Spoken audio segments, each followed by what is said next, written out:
Assalamualaikum warahmatullahi wabarakatuh. Selamat pagi, salam sejahtera untuk kita semua. Om Swastiastu, Namo Buddhaya, salam kebajikan. Pada kesempatan ini saya akan menampilkan video best practice saya tentang pembelajaran berdiferensiasi pada muatan pelajaran IPA kelas 5 sekolah dasar dengan materi sistem peredaran darah manusia. Pembelajaran berdiferensiasi merupakan pembelajaran yang menitik beratkan pada pembelajaran yang berpihak pada murid. Artinya pembelajaran yang memang benar-benar agar dapat memenuhi kebutuhan seluruh murid, yang dilihat dari kesiapan belajar, kemudian minat belajar maupun preferensi belajar, di mana preferensi ini terkait dengan gaya belajar, preferensi kecerdasan majemuk, preferensi lingkungan maupun sosial budaya. Nah, sebelum pembelajaran dimulai, tentu saya akan melihat dulu nih tujuan pembelajaran dan target apa yang akan saya capai pada hari itu. Saya melihat dan mencari informasi data terkait dari murid saya. Di sini bisa dari DLPK, kemudian buku jurnal murid, buku harian guru yang saya gunakan untuk menentukan model pembelajaran seperti apa yang akan saya nanti lakukan maupun penilaian yang sesuai. Kemudian saya merencanakan pembelajaran. Fokus saya di sini yaitu mencari sumber belajar yang dapat digunakan untuk seluruh kebutuhan murid.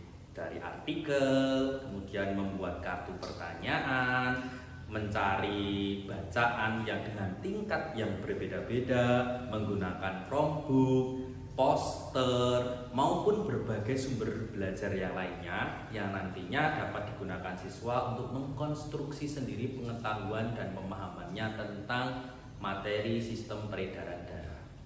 Membedakan konten atau materi itulah yang nantinya menjadi diferensiasi konten yang akan saya lakukan dalam proses pembelajaran materi sistem peredaran darah. Selanjutnya, saya menyiapkan daftar kegiatan atau aktivitas lengkap dengan instruksinya, seperti menginterpretasikan poster tentang sistem peredaran darah, menonton video di YouTube, mencari informasi di internet, kemudian praktik mengukur denyut nadi, menjawab kartu pertanyaan, maupun membaca berbagai artikel dengan tingkat yang berbeda-beda.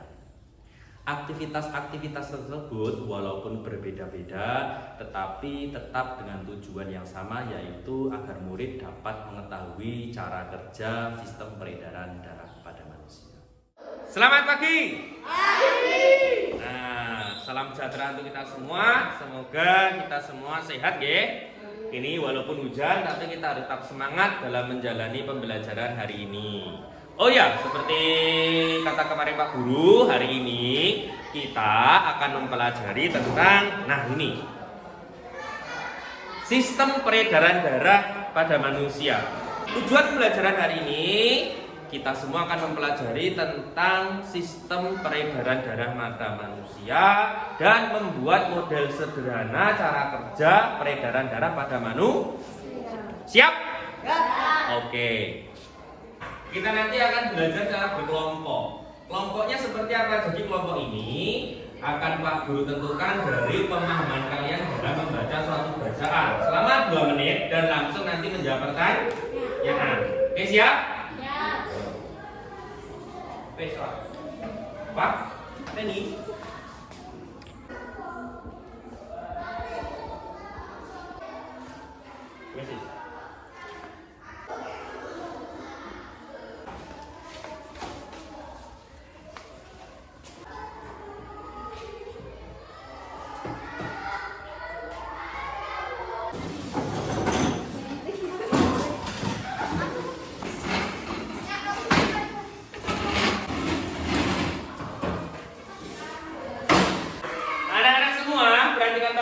Di sini ada aktivitas yang kalian nanti lakukan. Ada menginterpretasikan poster peredaran darah, tadi yang sudah Pak Guru bagi posternya. Tentu setiap kelompok posternya berbeda. Membaca artikel peredaran darah, tadi juga sudah Pak Guru bagikan artikel berbeda-beda. Kemudian mengamati video peredaran darah manusia di YouTube. Nah, ini baru dicek nanti menggunakan ini. Kemudian praktik mengukur denyut nadi, mencari informasi di internet terkait peredaran darah, dan menjawab kartu pertanyaan. Dari aktivitas 6 aktivitas ini, kalian nanti silahkan melakukan boleh mana saja, diwolak-walik boleh tergantung minat kalian masing-masing.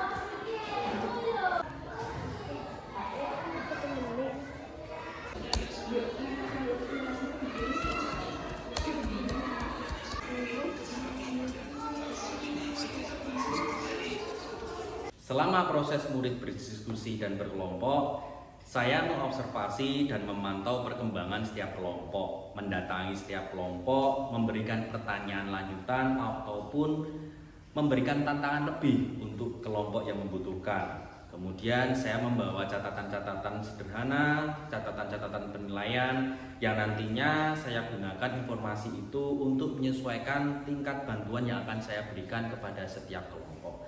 Mengalirnya darah ke seluruh tubuh. Pembuluh nadi dan pembuluh vena. Fungsi jantung adalah memompa darah ke seluruh tubuh. Nah, sekarang setelah selesai ini silakan kalian membuat model sederhana cara kerja peredaran darah pada manusia secara mandiri ya, sendiri-sendiri ya. Untuk diferensiasi produknya, ini dapat kita amati ketika saya memberikan kebebasan kepada murid untuk melakukan penilaian terhadap dirinya sendiri melalui aktivitas yang mereka minati. Misalkan ada anak yang lebih suka menggambar, maka anak itu nanti diberikan kebebasan untuk menggambar sistem peredaran darah. Kemudian ada anak yang suka bercerita, maka anak itu bisa membuat cerita singkat tentang peredaran darah yang ada pada manusia dan sebagainya. Berbagai macam kegiatan dilakukan siswa tersebut sebagai bentuk kita sebagai guru dalam pemenuhan kebutuhan murid terkait dari diferensiasi produk. Dan yang memompa darah ke seluruh tubuh disebut jantung. Pembuluh darah itu terbagi menjadi dua, apa dan apa? Vena dan nadi. Vena dan nadi. Kalau peredaran darah itu pada manusia itu ada dua juga.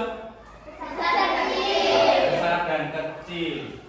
Nah, di akhir pembelajaran saya melakukan kegiatan refleksi, di mana kegiatan ini dilakukan untuk mengukur sejauh mana ketercapaian target atau tujuan pembelajaran yang sudah dilakukan dan mengetahui bagaimana perasaan murid setelah mengikuti pembelajaran.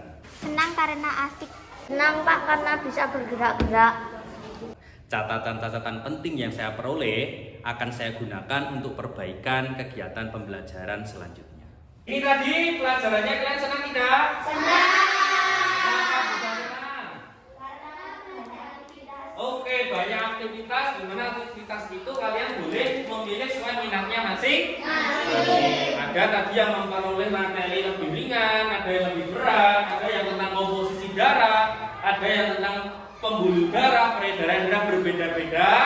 Kemudian kita tadi menjadikan melalui kurikulum merdeka dan pembelajaran berdiferensiasi, semoga kita sebagai pendidik dapat menuntun segala kodrat yang ada pada anak sehingga anak dapat berkembang sesuai dengan potensinya untuk mencapai keselamatan, kebahagiaan setinggi-tingginya sebagai manusia maupun sebagai anggota masyarakat. Selamat Hari Guru Nasional 2022.